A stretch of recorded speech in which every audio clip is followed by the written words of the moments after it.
My youngest cousin is the one who first found the portrait. He was exploring the house at night, as he often does when the families gather together, and he stumbled across it on one of his expeditions.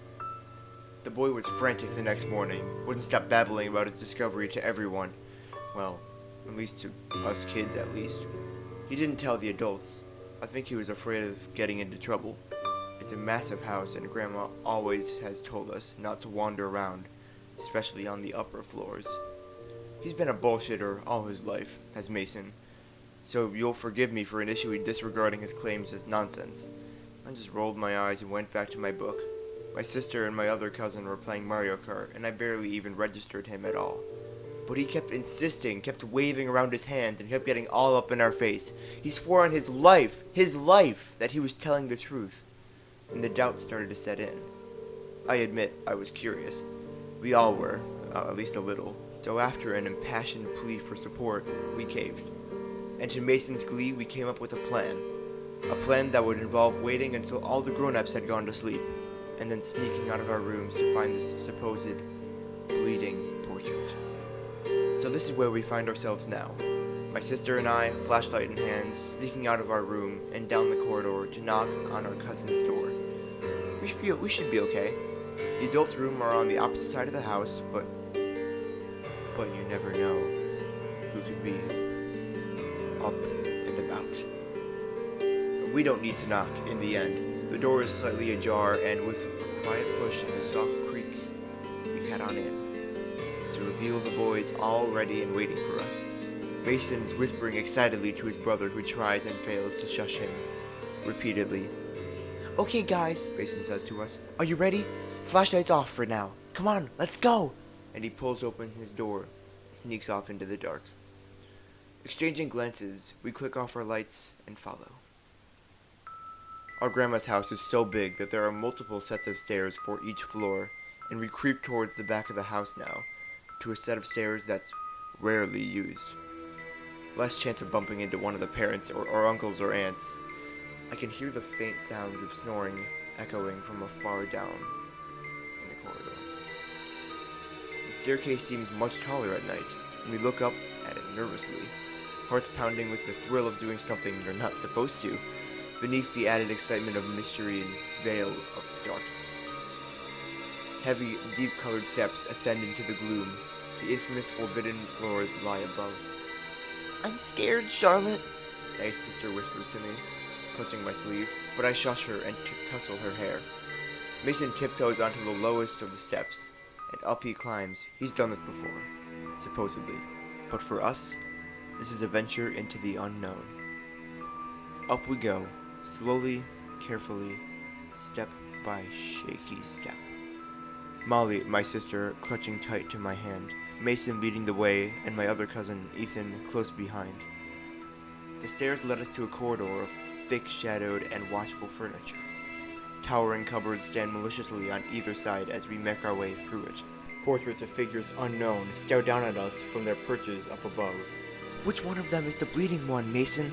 I whispered. "None of them. We'll have to go a little further," he replies, so we pass the paintings by. There are no windows up here in this hidden section of the house, but the wind whistling beyond the walls is loud and close enough to send a second-hand shiver rippling right through me. The portraits stare down at me with warning eyes. I look away. "Here, check this out," Mason whispers, and leads us abruptly to the right into a long and narrow corridor with nothing on the walls at all. No windows, no doors, except for one, old and cracked, at the very far end. "What the fuck, bro?" Ethan mutters, and I snack his arm lightly for swearing. He winces, but speaks on. "You came up with this place all by yourself? What's wrong with you?" Mason only grins. "I ain't chicken, Ethan, that's all. Come on, this is the way." And he clicks on his flashlight and leads us down the corridor. We do the same. The shadow that Mason casts is flickering and long, and shudders up the wall, distorted by the ceiling as he walks. The door, as we approach, is a dark brown-black wood, but it's unlocked, so Mason tucks his flashlight under his arm, grabs the handle with both hands, and eases it open. We cringe in panic as a long and low creak reverberates through the walls, but we hear nothing else stir down below. only the faintest hint of the wind outside, now almost imperceptible. So we head inside, one by one, into the room. The walls are black, windowless, and the room is full of wooden chairs, all stood upright, but facing in a myriad of directions, with no cohesion or order to their placement.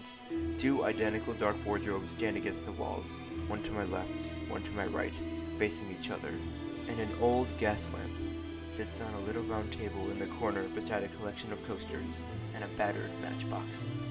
The far wall is bare, but for a single item. A lone, framed portrait, right in the center. Painting of a grimacing old woman. The shadows painted across her face made her wrinkles seem greater and deeper. "This is the one!" Mason says excitedly in a low voice, gently pushing aside the chairs as he makes his way across the room. Every step closer to that ghastly painting, and I feel the dread within me grow. My sister clutches me a little tighter. "Charlotte," she whispers, but her voice sounds as if it's coming from far away. Mason halts at the base of the portrait, looking up at it.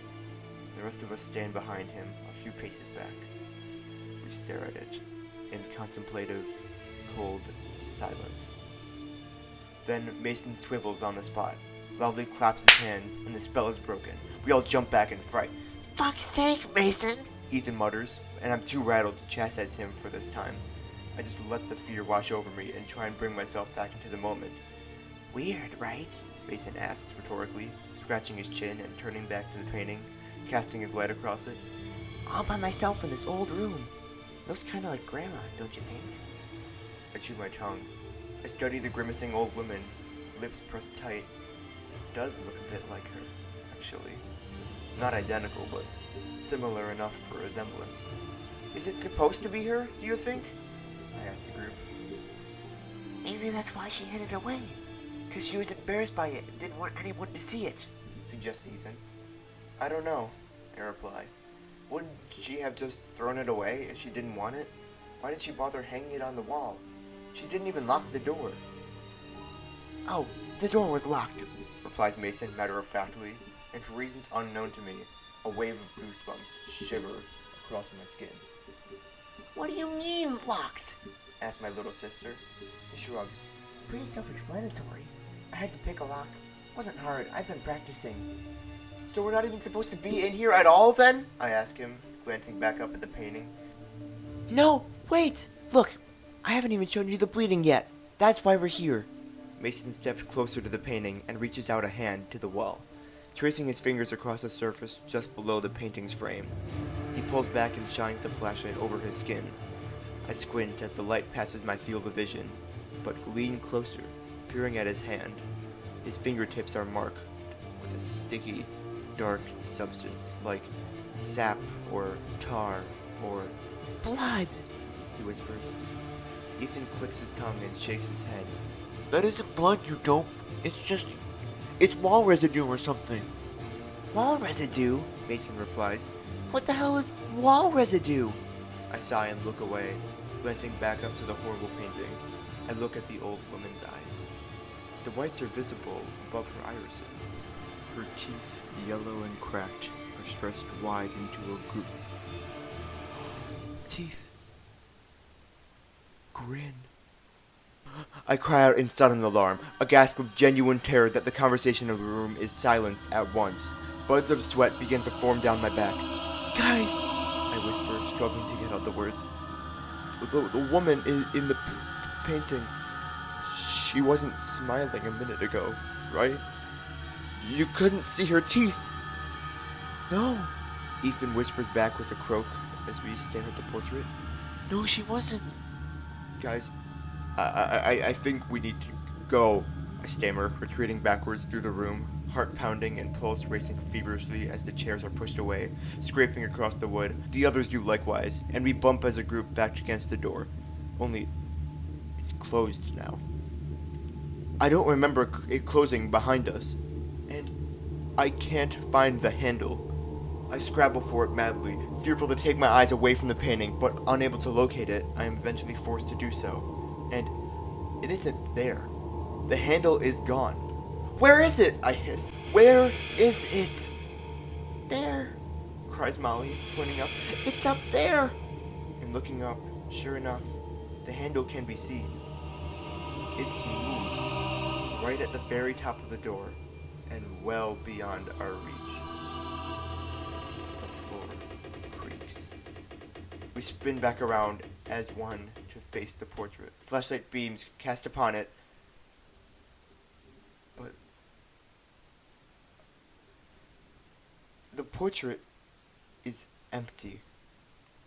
The frame holds nothing but a dark and unoccupied painted scene. And for a moment, there is silence. Silence that is broken by the sound of scuttling across the ceiling. I lift my beam and tilt my head to look above, and the light stands on an enormous millipede, with the face of a woman from the painting staring down at me. The face holds my gaze, it stretches wide into a grin, and then the nightmare moves fast. Hundreds of quivering knife-like legs rattling and scratching their way across the ceiling and down the closest wall towards us. And I scream. We all do. Panic and chaos takes hold as we crash and clamber through the chairs, crying and shouting out loud for help. Ethan is slamming and kicking the door. Molly. Where is Molly? Oh, she's scrambling over the far corner, and the nightmarish abomination from the portrait slithers and scuttles over and around the chairs, eyes wide, hissing as it approaches me. Stay back! I shriek, grabbing one of the chairs and holding it in front of me as a weapon. My hand's shaking, but she's getting closer, closer, and closer. The chair thrown by Ethan flies across the room and strikes the millipede on the head. Her grin does not falter, but her eyes seem to grotesquely shift their placement in her face. The impact, the creature turns in a circle, scuttling back towards me. Think, Charlotte, think. What do I do? Molly has returned to the door. Mason is holding a chair steady by its base as she balances another on top of it, desperately trying to reach the handle. Fuck! Fuck! Ethan shouts as the millipede races towards him. He staggers back, wildly waving a chair in his hands, jabbing and slamming it against the creature's head. I do as Ethan has done. I grunt with effort as I hoist up another many chairs, flinging it across the room where it smashes against the monster's back. One of its eyes whirls around in its socket to face me, and it changes direction once again. I need to think, but I can't. I can't think. Molly and Mason struggle to reach the handle. A little more time. They just need a little more time. And as I stumble backwards, my hip bumps against the little table in the corner. I turn to it as the gas bag wobbles, and I grab it. Ethan! I shout. The painting! Can you bring down the portrait? Ethan nods and quickly pushes his way through the chairs as I haul open the door to the nearest wardrobe, banging the door shut behind me and holding it tightly close as the millipede hisses and scratches hungrily on the outside. It gnaws and claws, but gives up after a minute, and I hear it scuttle away through the chairs. I gather my courage and push the door open and jump back into the room. Ethan has managed to tear the portrait from the wall, and I watch as he throws it to the floor. Naughty children shouldn't enter locked rooms. The monster hisses, her voice rough and warbled. Now what, Charlotte? He yells at me, running around in a circle and away from the creature. Stand clear, I'm going to try to destroy the portrait, I shout back. Maybe that'll stop it. Maybe that'll destroy the monster. Do it! He screams as the millipede stops. It cracks the upper segments of its body around to stare at me, ever grinning as I flick the gaslight on. It steams and hisses, and in a shaking hand, I go to strike one of two matches. It snaps in two. Quick, Charlotte! Ethan cries out as the millipede approaches. It's a long room, but not that long, and I can see getting closer and closer out of the corner of my eye. The heavy scratchings and scuttlings of its leg getting louder and louder. I try lighting another one, and mercifully, this one catches. I bring it to the gas in a shaking hand. It lights in an instant. Then, with all my might, I hurl the little lamp down onto the portrait. It explodes in a small but powerful burst of fire, and I have to shield my eyes for a moment with the blast of light. A high-pitched shriek rings out around the room, and hundreds of flickering shadows are suddenly cast up and all around. There's too much movement. I can't work with what's going on. And then the door to the room swings open.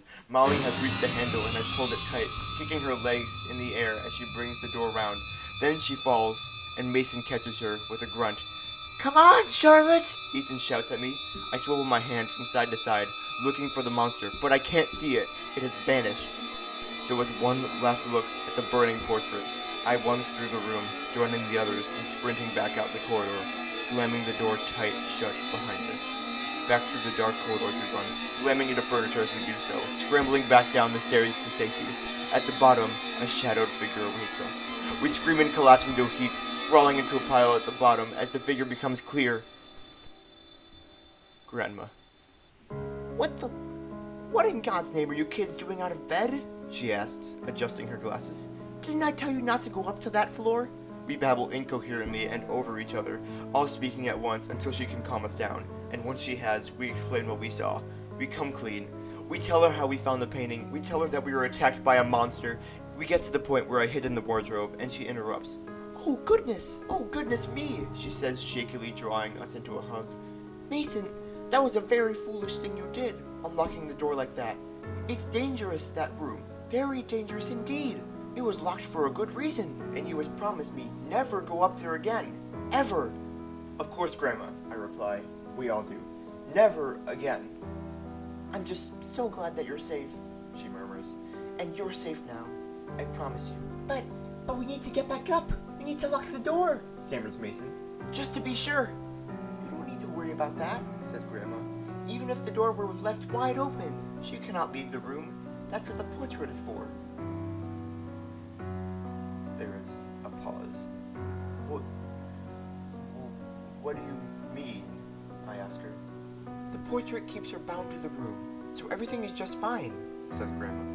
Just as long as the portrait remains hung on the wall, then she cannot leave the room. I look to Ethan, and my blood runs cold. Grandma adjusts her glasses. Why? You didn't damage the portrait, did you?